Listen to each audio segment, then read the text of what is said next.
కన్యరాశి వారికి ఈ కాళభైరవ జయంతి సందర్భంగా ఎలాంటి విధి విధానాలు పాటించాలో ఈ వీడియోలో సవివరంగా సంపూర్ణంగా తెలుసుకుందాం.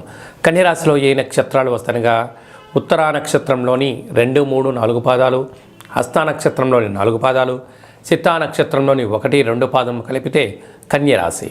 చాలామందికి పుట్టినటువంటి కాల సమయంలో డేటా ఆఫ్ బర్త్లో లేనటువంటి ఏకైక కారణం చేత పేరు యొక్క మొదటి అక్షరాన్ని అనుసరిస్తూ ఆ రాశిని తెలుసుకునే ప్రయత్నం అవుతుంది.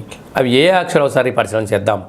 టో, పా, పి, పు, ష, అణ, ఠ, పే, పో అక్షరాల వారంతా కూడా కన్యరాశి జాతకులు. కన్యరాశి యొక్క అధిపతి బుధుడు.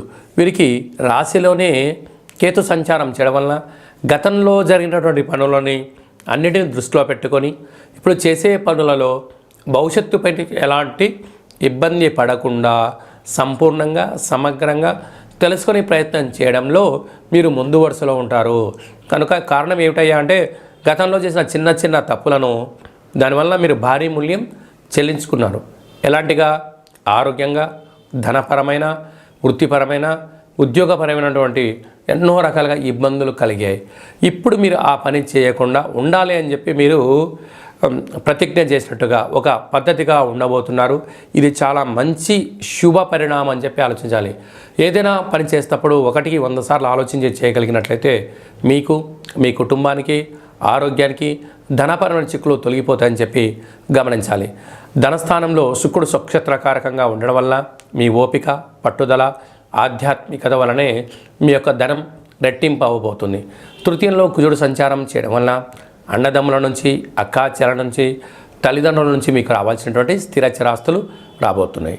అర్ధాష్టమ రవి బుధ సంచార స్థితి ఉండడం వల్ల అష్టమి తిథి, పూర్ణిమ తిథి, మీ జన్మ నక్షత్రం రోజున దూర, వాయు, జల ప్రయాణాలు, ముఖ్యమైన సభలు, సమావేశాలు వాయిదా వేసుకోవడం ఉత్తమోత్తంగా భావించాలి.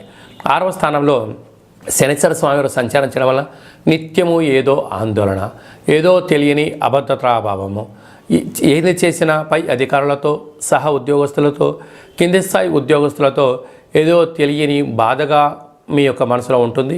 అది ధర్మబద్ధమైనప్పుడు మీరు ఇంతటి బాధ పడాల్సిన అవసరం లేదు అని చెప్పి గుర్తుపెట్టుకోగలరు. సప్తమ స్థానంలో రాహు సంచారం చేయడం వలన ప్రేమికులకు మంచి కాలము, వివాహం చేసుకోవాలనుకున్న వారికి యోగదాయకము, నూతన గృహ భవన నిర్మాణ క్రయ విక్రయాల యోగదాయకం. అష్టమంలో గురు సంచార స్థితి ఉండడం వలన ఏదో తెలియని ఆందోళన వెలితి, ఎప్పుడు మిమ్మల్ని వేరే వాళ్ళు ఎవరో అధికారాన్ని చెలాయిస్తున్నారో అని మీరు అనుకుంటూ ఉంటుంటారు. కానీ అది మీరు బాధ్యతగా భావించండి. అద్భుతమైన జీవనానికి స్వాగతం పలకండి.